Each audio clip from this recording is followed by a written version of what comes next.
And on the note of Saturday morning cartoons, let's talk about why I think Doom Eternal has a tone problem. Now, I didn't just pull that term from nowhere. Something that really stuck with me while listening to the developer interviews was this idea of Doom being like a comic book or a Saturday morning cartoon. The feedback that we got on that stuff was huge. Like, if you paid attention to Doom 2016, you read the lore, you listened to the Talking Stones, it painted a picture of this ridiculous, totally Saturday morning cartoon universe. Talking about the storytelling in Doom Eternal, director Hugo Martin said, quote, "We've really chipped away a lot of the parts of the game that people maybe didn't respond to as much, and steered into the parts they did respond to. It's more Doom, It just feels more on brand than the last one. More colorful. It's more like a Saturday morning cartoon." Now, the idea that being colorful and like a Saturday morning cartoon is more on brand for a Doom game is weird to me. I mean, if you go back to Dooms 1 and 2, sure, they might look a bit silly from our modern perspective just because the graphics are old, but you compare them to a contemporary like Wolfenstein 3D, which was supposed to be silly, with bright colors and Mecha Hitler, and you'll see the environments of Doom 1 and 2 were dark and gray, and the tone, disregarding the Easter eggs which deliberately broke that tone, was mostly pretty serious. And if you allow yourself to look past the dated graphics, there are some sections I would say qualify as horror for the time. I mean, OG Doom was the game that convinced millions that video games were turning people into Satanists and serial killers, and I don't think Commander Keen would have done the same thing. I think describing classic Doom as a colorful Saturday morning cartoon is a real mischaracterization, which I presume might have stemmed from a sort of rose-tinted nostalgia, viewing the graphics as being silly from our modern perspective, and also from the memified prolificness of things like the Doom comic. If you actually wanted to find a comparison point for the tone of the early Doom games, and Doom 2016 as well, I think a heavy metal album come to life would be much more appropriate, in the sense that there is a tongue-in-cheekness about it, but it's mostly played straight, even though you're not meant to take it super seriously. Like, I think most people would agree that a lot of metal music is a bit silly, but not because they stopped to tell jokes or make clown honking sounds. The tongue-in-cheek comedy of metal usually comes from the idea that as soon as the lead singer is done recanting the ballad of evil dragons and screaming about how dark and horrible the world is, that he washes the makeup off and goes to his day job as a well-paid programmer. The song itself isn't a comedy, but if you're considering the entire meta around the song, it can be viewed as a bit silly. Similarly, Doom 2016 very rarely made explicit jokes or did silly things. The most I can think of is occasionally fist-bumping a collectible or doing a Terminator 2 reference when you die in lava. And for the record, as with the Easter eggs in Doom 1 and 2, those things are only funny because they break the tone of an otherwise mostly serious game. The actual comedy of Doom 2016 was, like our programming metal singer, mostly in the meta outside of the game. Like, certain things are funny and silly for us, the players, because we are an uninvested third party aware that we are experiencing fiction, but if you were a character living in that fiction, those same things would be deathly serious. As a quick example, the Slayer ripping demons in half with a chainsaw is viewed as over-the-top and funny to the players sitting on a couch eating popcorn, but that same thing would be terrifying to an NPC standing 10 feet away. You can also add to that things like a hologram saying it's been 200 days since the last accident, or how Hayden speaks in a Dr. Claw from Inspector Gadget evil voice. Things that are funny to us, but that are played straight in the game's universe. It is just awesome. Just let it go. Let's just have fun. I mean, it looks like the cover of a it totally heavy metal album. And it's ridiculous. It's got glyphs on it and stuff like that. But honestly, like, You need your characters in your story to take the ridiculous seriously. It's okay if I laugh at it, the audience, but you want them to, when they're bowing, they're not like giggling, it's very serious. So it's kind of that balance. I completely agree, and I think that balance is crucial. This is an important distinction to make in regards to the overall tone of Doom 2016, because it evenly balances the two sides of comedy and drama, and allows the player to pick which side they prefer to engage with. If you're a player who wants Doom 2016 to be a silly gore-fest B-movie, chainsawing a demon in half adds to the comedy. But if you're a player who would prefer to take the story and the world a bit more seriously, then it's not silly enough to get in the way of that. This same thing could feasibly add to either the drama or the comedy, depending on which way each individual player prefers to view these events. And as a counterexample, when you chainsaw a demon in Eternal and the ammo is designed to look like confetti exploding from a piñata, or when you headshot a demon and they play a cartoon cork-popping sound effect, the game is undeniably skewing you towards the comedic interpretation. Which is a perfect segue into talking about how even though the other Dooms don't feel like a Saturday morning cartoon, Doom Eternal sure as hell does.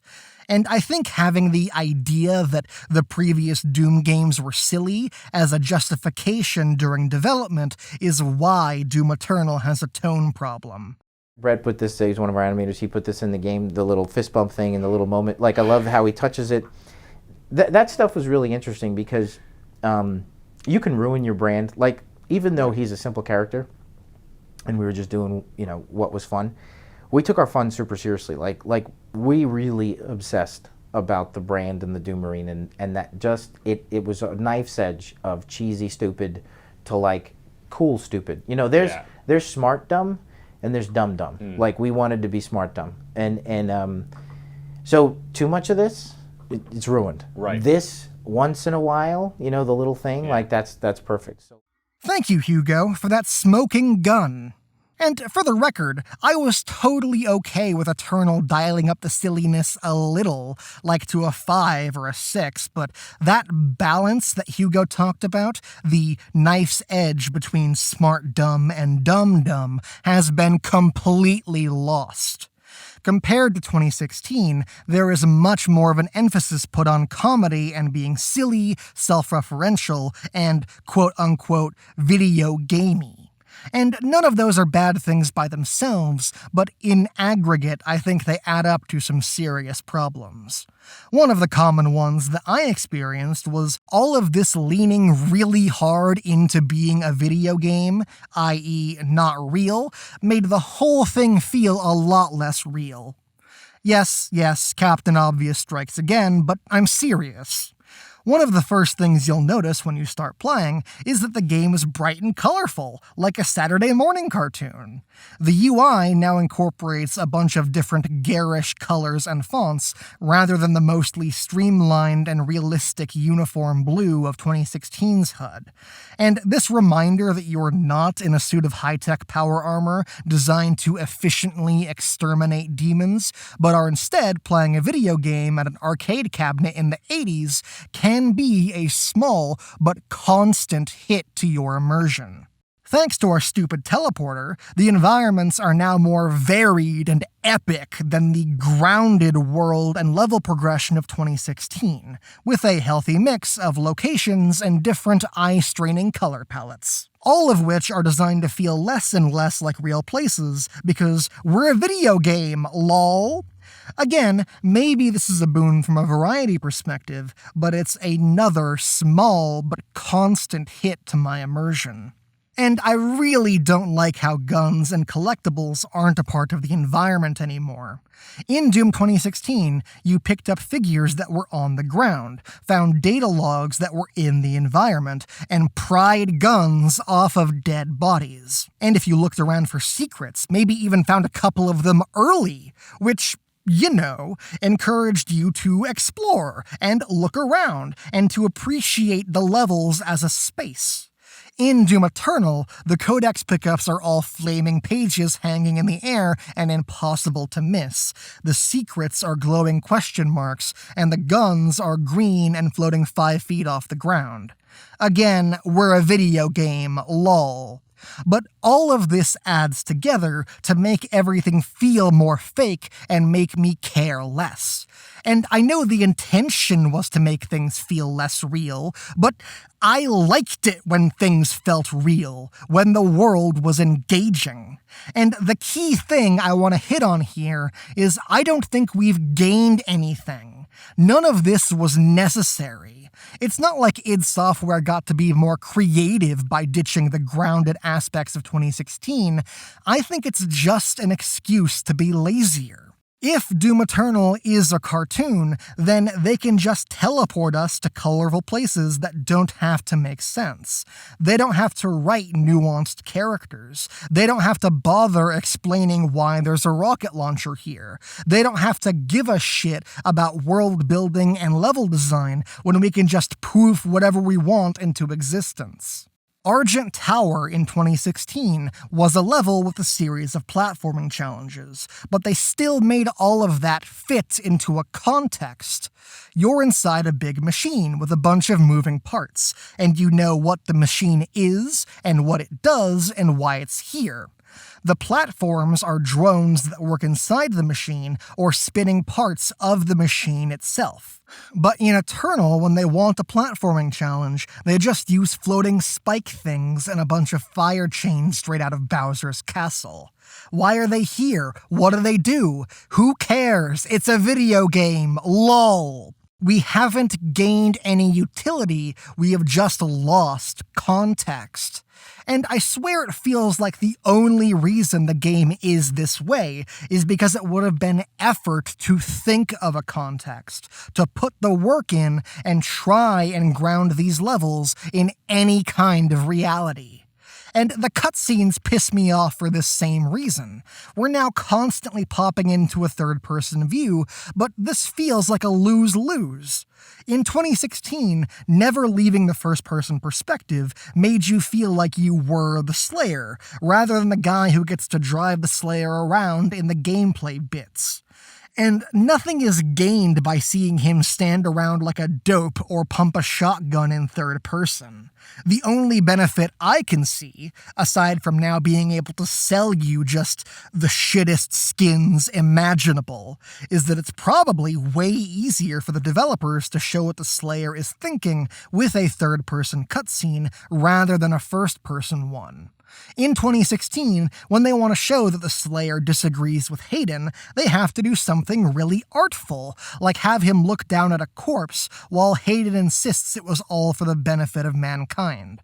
But in Eternal, when they want to show the Slayer disagrees with Norvik, they can just pull the camera out and show him glaring at him. It's way easier. And fuck it, this is a good lead-in as any. I hate what they did to the Doomslayer.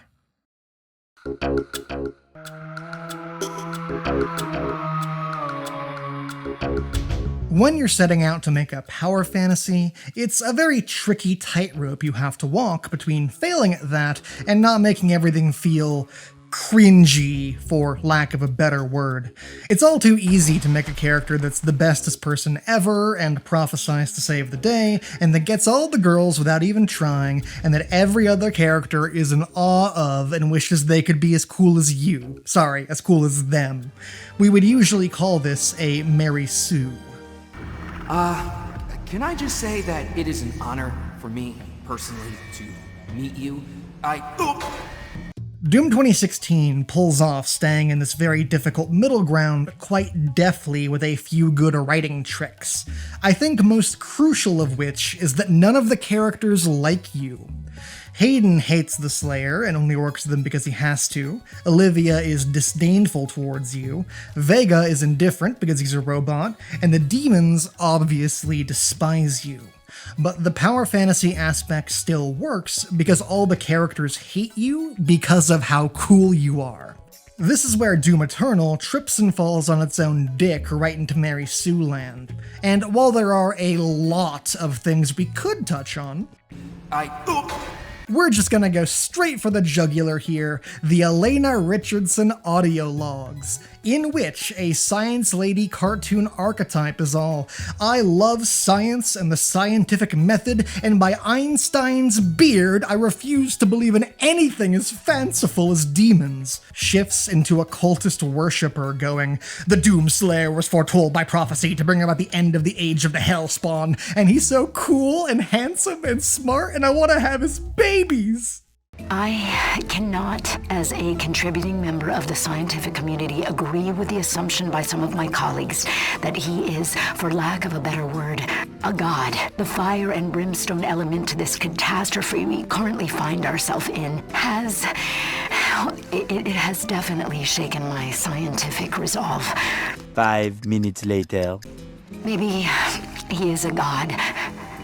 Maybe he represents humankind's rage. He is uncompromising, a relentless being of violence that knows no mention of the hesitation shown by our many leaders and politicians during our time of judgment. You've got to do better, Senator. And with him lies our salvation. For as he gains in strength, so do they fall in numbers. The priests command the armies to the north and south, but he controls the fight. The inner circle of death is where he resides, hunting them at the far reaches of the earth and beyond. I'm sorry, I only speak in movie trailer quotes. There's another world out there. These are things you can't possibly understand. In a world ruled by fear, he took a chance and dared to dream. I can go all day! I believe him now to be more than just a man. He is Doom. The only way for me to solve this crisis is to be Superman 4, The Quest for Peace. Oh, that's why they call it that. I am a believer now. I feel it is in Doom that I have faith. The Slayer is the spear that stabs at the heart of our attackers, and those that would seek to harm us should feel warned. For there is only one dominant life form in this universe, and it carries a steel-barreled sword of vengeance. All hail the coming of the Destroyer. The Slayer's time is now. This is the cringiest shit I have ever heard in this high-profile a work of published art. And on the note of terrible decisions regarding the Slayer, I hate how much of an inert dumbass he is now. We constantly see his personality in Doom 2016 through his actions, pushing away the screen, looking down at the corpse and breaking the communicator, cocking the shotgun, destroying the filters, choosing to save Vega. He was a guy who acted, who made decisions. The Slayer in Eternal, however, just listens to orders and stands around in cutscenes. He either doesn't make decisions or makes really stupid decisions. I cannot fathom why the Slayer would ever, in a million years, hook Samuel Hayden up to his ship's mainframe. Especially considering his heel turn at the end of the last game, which is a plot setup the writers completely waste and do nothing with. If the Slayer needs Hayden for information, he should attach him to a battery, and when he's got what he wants, toss him out the airlock. But no, he sets Hayden up to screw him over again, and then spends the rest of the game obediently following his orders like a good little dog. He kneels to King Norvik, who's in the middle of telling you how much you suck, and I cannot think of a more out-of-character moment possible to write into a Doom game. Oh, except maybe this.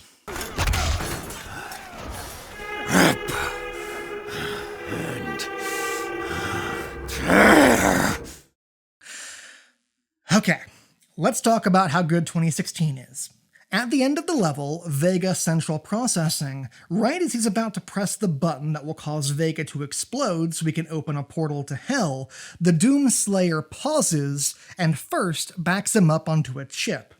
Now, this is a great example of where less is more. By not having Hayden come in on the radio to comment about this action, it allows for speculation, and admittedly when doing that, you might accidentally end up writing the story for id Software, and in doing so, give the writers more credit than they deserve. It is possible the thinking for this scene was little more than, "Aw man, I don't want Vega to die. Ooh, what if the Slayer saves him? But doesn't he hate everything? Isn't that out of character? Shut up." That said, if we allow for my own interpretation, this is one of my favorite moments in the game. At the start of 2016, when Vega first introduces himself, he seems like little more than a plot device to open doors and upgrade your suit. And while he is, that means he's also consistently useful to you. That, and his really cool voice, means that he can be surprisingly likable, even though he only plays a bit role in the first 3/4 of the game. But then you get to the final UAC level, I Am Vega, where you're tasked with destroying him to open a hell portal. This is my primary operating facility. It is where I was created, and where my core processing unit is maintained. It takes approximately 2.4 terawatts of power to sustain my operational capabilities, but it has been decided that we can use that power to send you to the source of the portal. I will not survive the procedure and am unable to self-terminate, so I will walk you through the process. Now, a lot of players may have been expecting Vega to turn evil, like every AI in the history of fiction. Except Moon, I didn't forget, don't be a pedant. And to maybe even be a late-game boss battle. So seeing him instead help you at every turn, right down to telling you the fastest possible way to kill him. My vital operating systems are now vulnerable. I recommend destroying my coolant system first. This will accelerate the destabilization process. And especially combined with his dry sarcasm. You are looking at the only absolute zero cooling system ever constructed. It took years to perfect. Destroy each of the cores. All of that has the potential to engender a real fondness towards the character, as happened with me, and as I think happened with the Doomslayer. Which, again, I think, is why when the Doomslayer gets the option to save Vega at the last second, he takes it. And I think this is really interesting. Based on the entire game prior to this, it's easy to see the Doomslayer as nothing more than a crazy, psychopathic killing machine. But this one small moment proves that he isn't. Guts. Huge guts. Kill them. Must kill them all. Oh, I'm sorry. How did this clip get here? How embarrassing. Fine, in this game at least, he is not a crazy psychopathic killing machine. The Doomslayer recognized that Vega was not only useful to his goals, but maybe the one thing still left on Mars worth saving, and did not hesitate to do so. The Doomslayer is a font of anger, but that anger is channeled squarely at the demons and those who would help them or that become their unwitting puppets. And he's doing that with a goal in mind, to save humanity. And in pursuit of that goal, he is willing to accept help when it's offered. He isn't just a dick for no reason. He doesn't just kill everyone he sees for no reason. The Slayer is not a homicidal maniac or a hobo with a shotgun. He is an avenging angel, a defender of the downtrodden, and so of course he jumps at the possibility of saving someone that's been nothing but consistently selfless and helpful to him. I think that's a really nuanced moment to write into a Doom game, one that adds a lot of personality and humanity to the Slayer, something the writers absolutely did not have to do, but that really elevates the story of this game and shows you how much they cared. Rip and tear. Guts. Huge guts. Hey guys, do you remember the Doom comic? The one where he said huge guts? Well look, There he is, saying it again. Sure, we obliterated his character and have retconned him to be a babbling psychopath all along, but it was worth ruining our good story for that classic reference. There is way too much fan service and comedy in this game for my tastes, and all of it at the expense of the story. Hey guys, did you know the Doomslayer's only mad because the demons killed his pet bunny? The con maker even mentions it. If you let the priest live, then I will return to you what the demons took from you so long ago. And look, here's a painting of them inside the Slayer's man cave. Also, the Slayer has a man cave, complete with top-of-the-line gaming PC, his guitars, his vinyl collection, his Funko Pops, and anything else a bunch of out-of-touch 50-year-olds would think is totally radical. That stuff was really interesting because you can ruin your brand. Like, even though he's a simple character, and we were just doing, what was fun, we took our fun super seriously. Like we really obsessed about the brand and the Doom Marine, and that just, it was a knife's edge of cheesy stupid to like cool stupid. There's smart dumb and there's dumb dumb. Like, we wanted to be smart dumb. And so too much of this, it's ruined. Right. This, once in a while, the little thing, like that's perfect. So. You know what? This man cave is a great analogy for the entire game. It is desperately projecting an image of being cool and failing at it.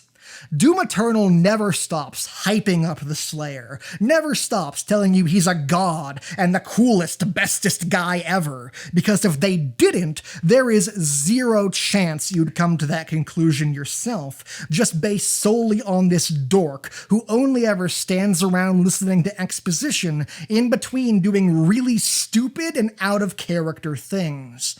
Doom Eternal tries so hard to be cool, to tell you how badass it is, but 2016 didn't need to bother because it just was badass and everyone could tell without needing to be told. And on the subject of ruining characters, I'm not leaving until we get to Hayden and Vega.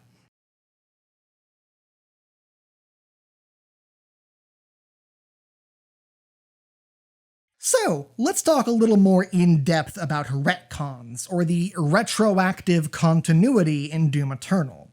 The idea that what was established in the last game is being rewritten to be something new in this game. We already talked about them 180ing the ending of Doom 2016 by opening on Earth being destroyed by the demons, wasting all the plot setups they did have, making everything that happened in the last game totally pointless, and ruining both the complexity of the story and the Slayer's character. But while we're here, I also want to give a special shout out to The Crucible. In the last game, it was the Crucible, the one ancient demonic artifact that had an unlimited supply of Archer energy, and that was the only thing capable of closing the well. Both of which implied it was linked to the well with some kind of super strong dark magic. Like that they came as a set, a gate and the key. And also, as a fun bonus, it could turn into a lightsaber, because that's cool. But in Eternal, there's a lot of them now, and they're actually all just swords. Well, it's really still more complicated than that, because capital C, the Crucible, does still exist, and it still does the infinite energy crap, but that's in addition to all of the lowercase c Crucibles that are just swords and are way less cool, but that have the exact same name for no reason. Did that make sense? No? But by far, the biggest retcons in the game are with Hayden and Vega. So, it turns out, quote-unquote, the whole time, Samuel Hayden was actually Samur Maker, the Seraphim, right hand to the Con Maker, but who betrayed her and gave power to Doom Guy, transforming him into the Doom Slayer. And, quote unquote, the whole time, Vega was actually the Father, aka literally God, creator of the universe, humans, Earth, demons, Hell, and the Sentinel and Maker races. Vega's literally capital G God. First of all, let's state the obvious. This was in no way planned when they wrote Doom 2016. This is a retcon, plain and simple. Sigh, how can you say that? Were you at the writing meetings for Doom 2016? Do you know the writers' minds and the secrets they might have kept to themselves? Ahem. In Doom 2016, Hayden casually decides to destroy Vega because it was a convenient way to open a portal to Hell. The only reason this utterly insane plan didn't kill God, the God that Hayden literally needs to live, is because the Slayer just so happened to back him up onto a chip. All of this has been blatantly, nakedly retconned, and it is so dumb. And also, someone obviously told the writers this at some point, and they went, oh shit, because they then re-retcon it in the DLC, and so now actually Vega had a backup, and so Hayden killing him totally made sense, I promise. Okay, there is zero indication of any of this in 2016. No hints, no foreshadowing, no nothing. They start adding hints in Eternal's story, but in really stupid ways, like how Hayden is suddenly a tour guide for Hell. Up ahead is Kaladas, the sightless judge. It determines who's fit to begin the soul extraction process. The rest will be discarded to the blood swamps. Inside that citadel is the soul extraction chamber. We must make our way through and to the top, where the pure Argent energy is exported. This facility was built in secret. The Night Sentinels never knew of its existence. And you think, but how does he know that? And the writers go, lol, he's the Seraphim, so he knows everything about Hell. In Doom 2016, the reason you go to the Lazarus Labs is to read the Helix Stone, because you need to close the Hell portal that Olivia opened, and Hayden has no idea how to do that. The Helix Stone showed us how to harness the power of the well. I believe it will show you how to shut it down. You'll find the Helix Stone in Olivia's private archival lab deep within this facility. Few have ever seen the stone. But if you came to us for a reason, you might be able to see something in it we haven't. The solution turns out to be to use capital C, the Crucible, to close the portal, which presumably Hayden would know about if he knows everything about Hell because he's the Seraphim. Could you guys not have made new characters? There is no reason Hayden and Vega have to be the Seraphim and the Father. You know you can have more than 3 characters in a story, right? Well, I say that, but Doom Eternal is really bad at introducing new characters. You guys remember the Betrayer? There are motion sensors and artillery everywhere. That guy who's built up as being super important to the lore, but in the actual game just charges your plot device, then hands you a second plot device in case you need to kill the Icon of Sin, and then, coincidentally, like a day later, you need to kill the Icon of Sin.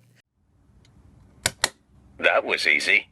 And then we leave and never see or talk about him again. Until he reappears in the DLC after having had all of his character development off-screen.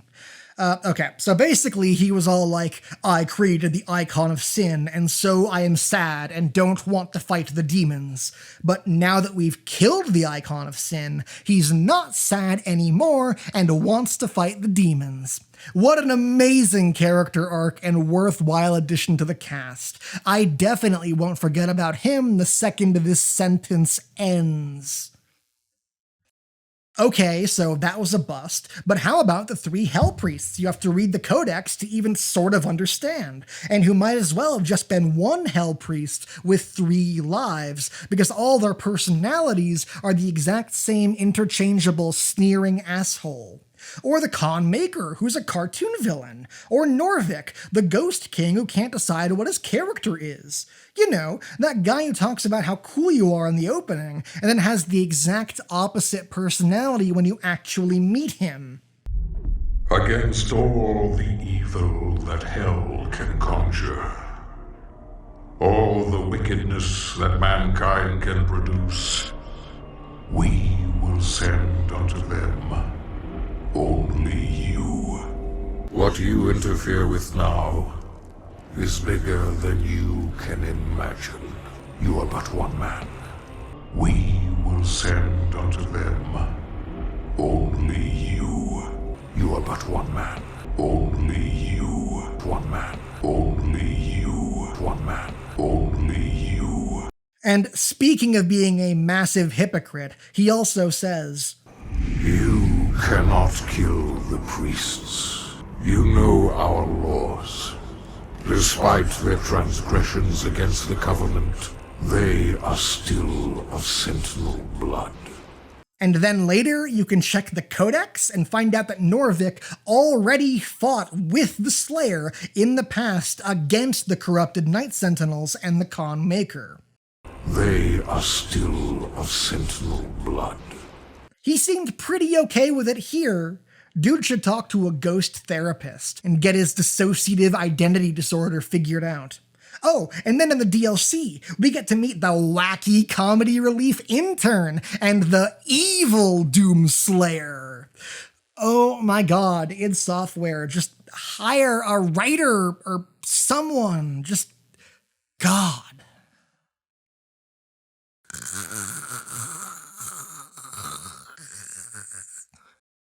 Okay, I guess we have to talk about the DLC, but I'm gonna make it quick. For the base game, I really did want the writing to be as good as it was in 2016, but for the DLC, I had already completely given up hope before even playing it. But, surprisingly, id Software managed to limbo under my already low expectations and put out just the worst shit. I've already mentioned a lot of the really bad stuff, Samuel Hayden and Vega fully complete being retconned into oblivion, there's a comedic relief intern, and they finally reveal your arch nemesis, King of Demons, the Lord of all of Hell, who's just you but with red eyes. This is the kind of shit I expect in a Sonic the Hedgehog fanfiction written by a 9-year-old, but here it is in a AAA video game. And for the record, I know this is a writing analysis, but I can't talk about the DLC without mentioning how fucking terrible the gameplay is. The designers try to make challenging encounters, but they're either bad at their jobs or working under incredible limitations, or both. And so the only way they try to do that is to make enemies that are either gimmicky, frustrating, or flat out unfair, thinking of you, Spirit, all of which only exist to force you to use the shittier weapon mods rather than, you know, actually buffing them and making them useful. Again, thinking of you, Spirit. And to design combat encounters with the goal of killing you at all costs, even if that means lazily spamming dozens of enemies, to try and fool the player into thinking it's a really hard game. You know, the Dark Souls 2 school of game design. You guys know that I love challenging games that you can master, but even as someone who completed both 2016 and Eternal multiple times on Nightmare, I will say with zero embarrassment that I knocked the difficulty down to easy almost immediately just so I could churn through this shit. The only reason I even bothered playing the DLC was for this video, so I really was only here for the story, and otherwise I wouldn't even have touched it, which I think speaks volumes. And again, I try and care about the story, but I just can't. The writers aren't bothering, so why should I, you know? I played through this DLC in a trance. I can't tell you how many times I looked at the objective on the left side of the screen and had no idea what it meant or why I was doing it. At this point, the game just stops bothering to give any kind of context. Like, you're just here to kill demons, and the already paper-thin story connecting those fights has now been completely torn through and discarded. We are still a day's walk away from the World Spear. Why don't we use our teleporter? Oh, it's so a dragon can randomly appear for no reason and then we can ride it, because the Slayer's just so cool, you guys. Some people ask me, like, why, how come he's riding a dragon or all this? Because he deserves everything. That's why, like, what, Doom guy can just hallways? That's it? Yes, Hugo, you are absolutely right. Those are the only two options. Either a stupid dragon appears for no reason, or we walk down a boring hallway. Doing something that's both cool and makes sense isn't possible, I guess. Scans indicate that hundreds of warriors have died trying to do this just to meet the Father. What the fuck do you mean, scans indicate? What are you scanning for that told you that? Scans indicate that hundreds of warriors have died trying to do this just to meet the Father. Also, I love this. I want to give you guys a dramatic reading of a codex entry explaining how the Doomslayer got his powers. Ahem. Samur was blinded with newfound conviction as, unbeknownst to him, the voice of the Dark Lord controlled and compelled him to free a stranger from his prison and bring him to the divinity machine. Samuel, oh, apparently he's not Samur anymore, guys. He's Samuel now. Okay. Samuel knew without knowing. What? Sorry. Samuel knew without knowing that if the machine could destroy a life, it could also empower it with blinding ability. Okay, so by that logic, somewhere on this gun, there's apparently a switch that makes the bullets give people superpowers.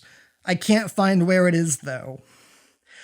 Convinced he was doing what must be done, Samur, back to Samur, Samur reversed the polarity of the machine and gave rise to the super being who would stop the con maker and save them all.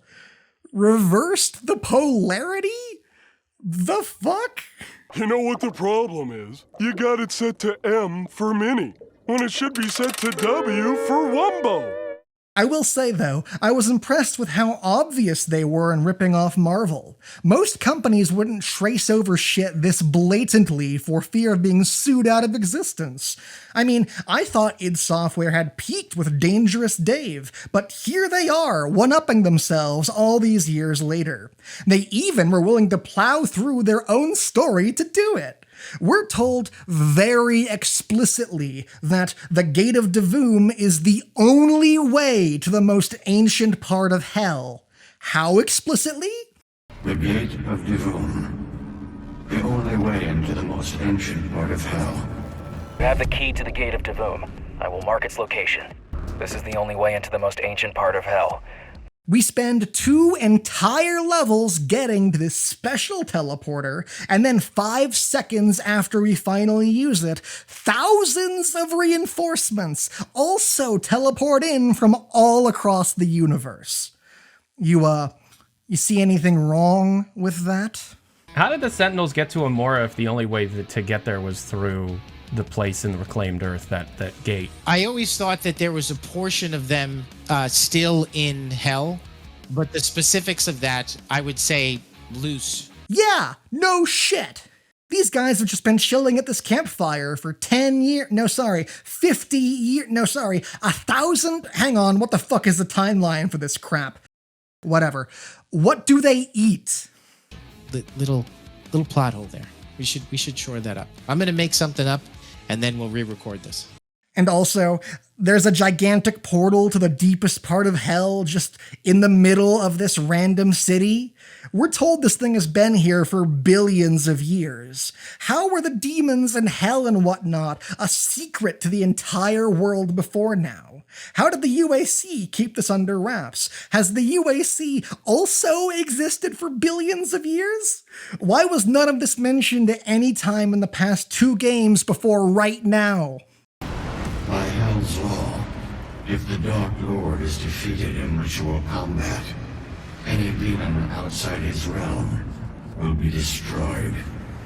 Why would that be the case? Other than so, this undefeatable army has a single weakness that kills all of them? And then there's the most tedious boss battle I've ever played in a video game. Seriously, what the fuck were they thinking with this crap? And then the story twists again, and it turns out the devil was actually God, and Vega / the Father lied about that. I don't know why they included this, except to explain why you die, maybe? By his hand, all things were made. Even you. Except it doesn't even do that, because if the devil, aka real God, was the one who created everything, then shouldn't every living thing die by that logic? All demons, all humans, etc.? Whatever, they Luke Skywalkered the Doomslayer. They ruined everything I liked about him and then kill him off so they can't even potentially fix it later. And that's it. The Slayer's dead, and I guess this was the last Doom game? There was a time I would have been sad about that, but at the start of this video, I promised to stop caring about the story when id Software did, and it seems that has well and truly come to pass. So, yeah, I don't care anymore. The end. Doom 2016 was lightning in a bottle.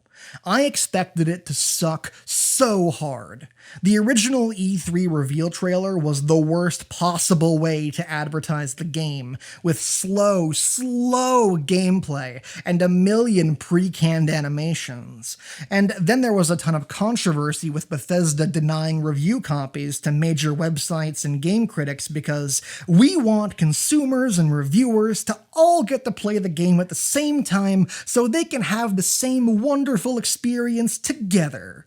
Yes, that was their actual stated reason, while simultaneously and obviously hypocritically doing an early release of the multiplayer beta, which was awful. And as a result of this entire ocean of red flags, I was convinced that 2016 was dead on arrival. It was already well off my radar, and I had zero intentions of buying it. But then, I watched an amazing video by the inimitable Total Biscuit, rest his soul, where he live-streamed his first impressions of the game. And even today, it's so wonderful to go back and watch this. Just like me, he had zero expectations for the game and goes in more or less expecting to hate it. And then getting to watch him slowly warm up to it, as it turns out the game is incredible, is so wonderful to see. So I guess this is sort of... can you kind of walk past this entirely? No. I want to shoot things. Let me do that. Yeah, that's it. Shut the fuck up. Let's go. That's what I'm talking about. He gets the idea. You see, I don't like this idea. This whole glory kills nonsense. At least they're actually pretty quick. I thought the canned animations would be a lot longer than that, so I actually don't hate it anywhere near as much as I thought I would. We're gonna try falling down there anyway. Oh, I forgot. It's Doom, not fucking Call of Duty. You can absolutely jump down there. It literally just says impact compensation. Just said, yeah, you're in power armor. We don't give a shit. I love that you can do that. I don't know why I was expecting anything else, but I guess, like modern shooters, I was expecting bullshit. And as it turns out, actually, the game has a surprising lack of bullshit. Oh my god, this is actually pretty good. That's not enough somehow! Just die! Please! Oh, there we go. Bottomless missiles can be fired indefinitely. Oh my god! Okay, that sounds amazing. We got it! Yeah, there we go! We've got infinite fucking rockets now! Yeah! murdering everything. Yes. Oh, that was worth investing in. Boom! That does not actually get old. Well, ladies and gentlemen, that is Doom single player. It's great. It's really, really good. I went out and bought 2016 immediately after watching this stream, and now it's one of my all-time favorite games. And while we're here, credit where it's due to Doom Eternal for including this Easter egg. I really appreciated that. And aside from all the other things that are obviously good about 2016, for me, the main thing that really elevated it to a 10 out of 10 was the extraordinary amount of effort evident in every single aspect of the game. The extra attention to detail and little touches that showed you how much the developers cared and how much they were trying to make an amazing game. And again, for me, the main thing that drags Eternal down to a 1 out of 10 is that basically everything that isn't the core gameplay feels like they just didn't care and put the bare minimum effort in. Like, yeah, we'll just copy-paste the holograms from the last game, we'll just hand wave and say a second hell portal was opened in between games. It's just easier to connect the levels if we give the Slayer a teleporter. I can't think of any funny jokes, so let's just repeat huge guts and mortally challenged for the millionth time. And the game is a cartoon now, so we don't need to write interesting characters, or give a shit about the level design, or the story, or what was set up in the last game, or anything at all, really. Can I go home now? Great. And if you'll permit me to get on a soapbox for a minute, or rather to put another soapbox on top of the one that I'm already standing on, at the very start of this video, I felt the need to spend the first 10 minutes defending its central conceit, discussing the writing quality of a new Doom game, because of the amount of people I talked to and comments that I read saying, the writing doesn't matter, it's a Doom game, who cares? And this idea really annoys me, because I'm someone who obviously cares a lot about stories in games. You probably figured that one out on your own by now. And I would prefer not to artificially restrict what a game can accomplish by saying aspects of it don't matter, so who cares if they're good or bad? I think that even if the story isn't the main focus of your game, if you include it and you spend time on it, then it's still important and it still has to be good. And if it isn't good, especially to the point that it starts to drag on the rest of the game while destroying the legacy of the previous game, you can't defend it by saying, who cares? And it also pisses me off because this defense of Doom Eternal is simultaneously a condemnation of 2016. You're basically saying, all that work you guys did, total waste of time, because no matter how good the story is, I have arbitrarily decided that it doesn't matter. And if everyone's going around mindlessly parroting this crap, of course id Software would be lazier in the sequel. It makes perfect sense. You've practically given them a golden ticket to not care. And, I mean, why would they, right? Go to all the effort to make the game as good as possible, only to have people dismiss it by saying the story doesn't matter. And it turns out they were right to think that, because they replaced all of the good story with garbage, and no one except me gave a shit. But now, having gone through the last 2 hours together, I'd hope you'd agree that there is a demonstrable difference in the writing quality of the two games, and that that difference can impact your ability to enjoy the gameplay. I mean, I know that I, at least, will never touch Doom Eternal ever again, because even though the gameplay is fun, in specific sections, sometimes, occasionally, I cannot stand another second of this writing. Because when you know you'll just be teleported to a new stupid place with barely justified lore and for reasons that don't make sense, where we're a video game, lol, story doesn't matter, matter lives right alongside the mountain of story, with pages and pages of lore that you can read all of and still not understand anything, where all the good writing from the last game gets retconned and ruined, and where villains will speak exclusively in cliches and riddles that it turns out don't mean anything when you take the time to try to understand them, where the Doomslayer will rant about huge guts and the villain will talk about bunny rabbits, meaning the in-universe dialogue has devolved into smug, self-referential meta-humor, where all that you can actually hear is the developers poking you in the ribs going, remember, remember? When you have to push through all of that to even begin trying to enjoy the game, then it's no surprise when I close out of it and load up 2016 instead. Thank you very much for watching.